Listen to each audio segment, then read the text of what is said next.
Okay madam, చూస్తే మనం ఇప్పుడు చాలామందికి లైఫ్ స్టైల్, ఇప్పుడు సాఫ్ట్వేర్ కంపెనీలో వర్క్ చేసే వాళ్ళు అవ్వచ్చు, లేకపోతే ఈ రోజులో స్ట్రెస్తో వర్క్ చేస్తున్నారు. దానికి తోడు స్మోకింగ్ ఒకటి, ఆల్కహాల్ బూజింగ్ ఒకటి, ఈ రెండు కూడా ఒక మేజర్ కాజ్. అంటే ఇటువంటి వారిలో, అంటే మనం నార్మల్ పీపుల్కి ఇటువంటి వారిలో చూసుకుంటే వీళ్ళకి ఎక్కువగా హెయిర్ ఫాల్ అయ్యే ఛాన్స్ ఉంటుంది. బేసికల్గా అసలు ఇది జరగడానికి రీజన్ ఏంటి మేడం? అంటే ఆల్కహాల్ తర్వాత స్మోకింగ్, ఈ రెండు కూడా హెయిర్ ఫాల్కి చాలా ఇంపార్టెంట్ కాజెస్. ఎక్కువ ఆల్కహాల్తో కానివ్వండి, లేకపోతే smokers definitely they lose more hair. అంతేకాకుండా జంక్ ఫుడ్, ఈ జంక్ ఫుడ్తో కూడా హెయిర్ ఫాల్ అనేది ఎక్కువే ఉంటుంది.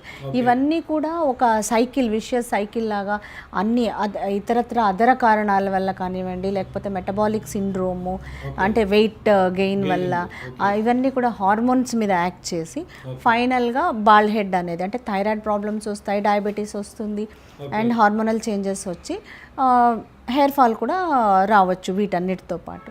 ఓకే మేడం, అయితే ఇప్పుడు ఎటువంటి ఫుడ్ హ్యాబిట్స్ తీసుకుంటే బెటర్? యాక్చువల్గా ఏంటంటే ప్రతి దానికి కళ్ళకి ఆకుకూరలు తీసుకోమంటారు, హార్ట్కి ఒక రకమైన ఫుడ్ తీసుకోమంటారు, ప్రతి దానికి చెప్తారు. సో హెయిర్కి ఎటువంటి ఫుడ్ తీసుకుంటే మంచిది?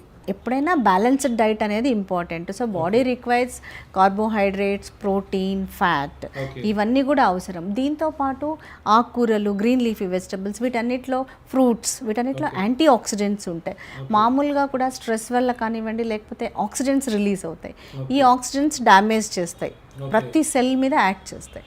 సో వీటన్నిటికీ కోసం యాంటీ ఆక్సిడెంట్స్ ఉండే ఫుడ్ అనేది అవసరం. సో పర్టికులర్గా హెయిర్కి కొన్ని వైటమిన్స్, బయోటిన్ అనేది ఇంపార్టెంట్. ఈ బయోటిన్ తర్వాత ఐరన్ డెఫిషియన్సీ ఉంటే కూడా హెయిర్ ఫాల్ ఎక్కువ ఉంటుంది. సో ఐరన్ ఉన్న foods like green leafy vegetables, తర్వాత మీకు ఫ్రూట్స్, కొన్ని యాంటీ ఆక్సిడెంట్ రిచ్ ఫ్రూట్స్, ఇవన్నీ కూడా హెయిర్కి important. Especially proteins, protein diet is very very important. Madam, ఇప్పుడు మనం చాలా మందిలో చూస్తుంటాం రకరకాలైన, and vitamin D3 deficiency also causes hair fall. So D3 కూడా ఇంపార్టెంట్. మేడం, D3 అంటే like they need to expose to sun or what? Yes, sun exposure అవసరము, oral supplementations కూడా ఉన్నాయి. సో D3 కూడా ఇంపార్టెంట్. ఇలాంటి ఇంట్రెస్టింగ్ వీడియోస్ కోసం తప్పకుండా మా ఛానల్ని సబ్స్క్రైబ్ చేయండి.